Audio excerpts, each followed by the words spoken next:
Vouloir, c'est pouvoir. Le manque de contrôle de soi. Enseignement, révélation et prophétie de Jésus-Christ.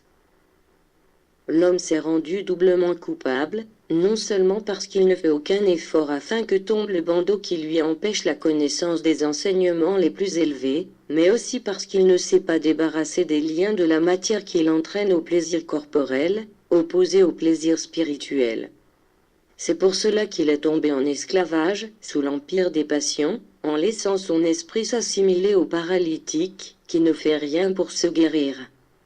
Dans tous les ordres, je perçois que la plupart des hommes sont fragiles.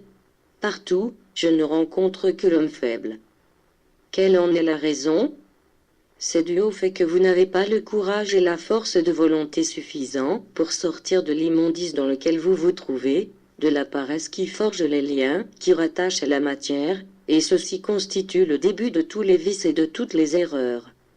Mais l'homme ne veut pas utiliser ce pouvoir dont il a été doté, qui est la volonté qui doit être la législatrice absolue, qui doit s'ériger en directrice et, avec l'aide de la raison, lutter pouvoir contre pouvoir, empire contre empire, d'une part les passions et les désirs et de l'autre, la raison et la volonté, jusqu'à ce que ces dernières gagnent la bataille et que vous puissiez vous déclarer libérés. Alors, vous pourrez être les grands prophètes, les grands illuminés, les surhommes.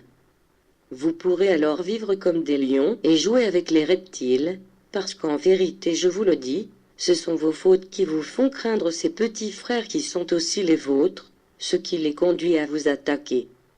Mais, si vous vous mettez à observer les hommes, vous vous rendrez compte qu'il existe des hommes plus féroces que les tigres et qui ont davantage de venin que le cobra.